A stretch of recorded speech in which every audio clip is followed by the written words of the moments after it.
The day my boss called me into his office with that smug smile on his face. I had no idea it would be the best thing that ever happened to me. He leaned back in his chair, folded his hands, and said, "We're letting you go. It's just not working out.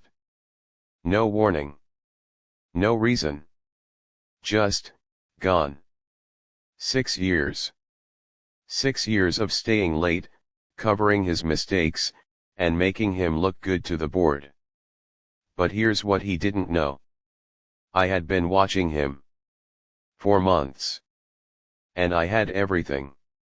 This is the story of how I lost my job on a Friday, and by the following Monday, my former boss was being escorted out of the building by federal investigators. Stay with me. Because this one gets good. Let me take you back to the beginning. My name doesn't matter. What matters is that I worked as a senior financial analyst at a mid-sized logistics company. I'd been there since I was 27. Worked my way up, earned every promotion, and genuinely loved my job. My boss, let's call him Richard, was the VP of Finance. On paper, he was sharp. Confident. The kind of guy who walked into a room and immediately made you feel like you should be taking notes. But behind closed doors, Richard was sloppy. Arrogant. And he had a habit of making numbers disappear. At first, I thought it was just accounting errors. Rounding issues. Normal stuff. But then I started noticing patterns. Vendor invoices that didn't match our internal purchase orders. Expense reports that were, let's say, creative.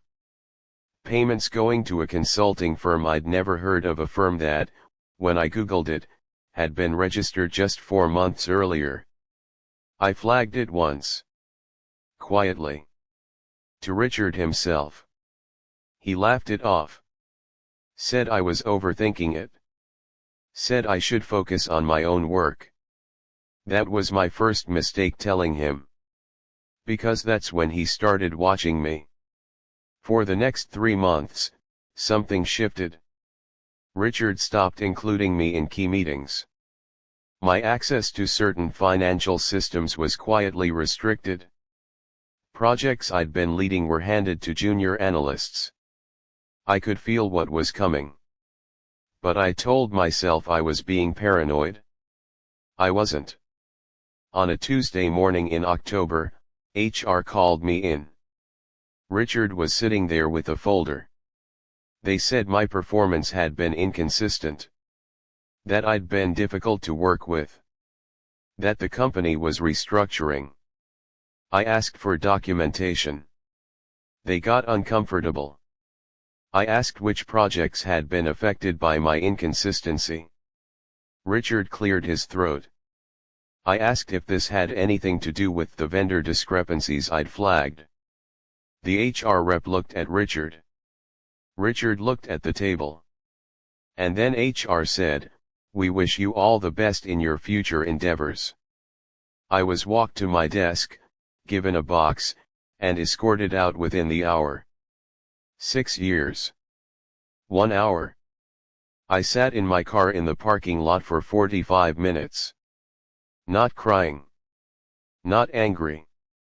Just thinking. Because before they'd revoked my access that morning, and I want to be very clear, I did this before any termination paperwork was signed, meaning I was still a legally employed member of that company. I had already made copies of everything. Now, let me explain what I actually had. Over the previous 3 months, every time I spotted something suspicious, I documented it. Dates, amounts, vendor names. I cross-referenced payment records with publicly available business registration databases. What I found was this: that mysterious consulting firm, it was registered to a shell company. That shell company traced back to a man named, let's call him Dale, who happened to be Richard's brother-in-law. Over 18 months, our company had paid this fake consulting firm just under $340,000. for services that were never rendered. I also found that Richard had been submitting personal expenses, restaurants, hotel stays, even a home renovation under the category of client entertainment. And the kicker, our company had recently gone through an acquisition. Which meant investors. Which meant SEC oversight. I'm not a lawyer. But I knew enough to know that what Richard had done wasn't just fireable. It was federal. I spent the weekend organizing everything into a clean, clearly labeled document. Timeline. Evidence. Sources. Then I made 3 calls.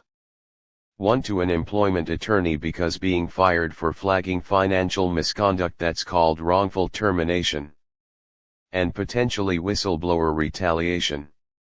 One to the company's external auditors whose contact information was publicly listed in the annual report. And one to the SEC whistleblower hotline. Then I waited. I want to be honest with you, the next few weeks were not dramatic. There were no movie moments. No one called me to say we believe you. I got form confirmation emails. I heard nothing for almost a month. And then, on a Thursday afternoon, I got a call from a number I didn't recognize. It was an attorney. Not mine, one representing the company's board of directors. She asked if I would be willing to speak with them. Voluntarily. Confidentially. I said I would, with my attorney present. What I learned in that meeting shocked even me. My report wasn't the only one. Apparently, someone in accounts payable had raised concerns internally 6 months earlier. That report had been buried by Richard. The board had also recently been contacted by the SEC. Within 2 weeks of that meeting, Richard was placed on administrative leave. Within 6 weeks, he was terminated. Within 4 months, he was facing federal fraud charges. The company settled a civil suit. Richard personally repaid a significant portion of the misappropriated funds as part of a plea negotiation. And my wrongful termination case settled out of court. I can't share the amount.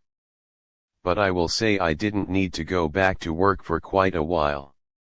And when I did go back to work, I had my pick of offers. Turns out, I identified and reported a $340,000 fraud scheme is a very compelling line on a resume.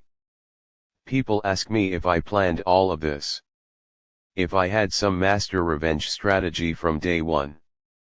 Honestly, no, I just paid attention. I documented what I saw. I followed the right legal channels. Richard fired me because he thought I was a loose end. He forgot that loose ends, when pulled correctly, unravel everything. If you're in a situation where you know something is wrong, document it. Date it. Save it somewhere secure. And know your rights as an employee. You don't need revenge. The truth does that part for you. If you made it to the end of this video, thank you. Drop a comment and tell me, have you ever had a boss like Richard? And if you haven't subscribed yet, I'll be here every day with more stories just like this one.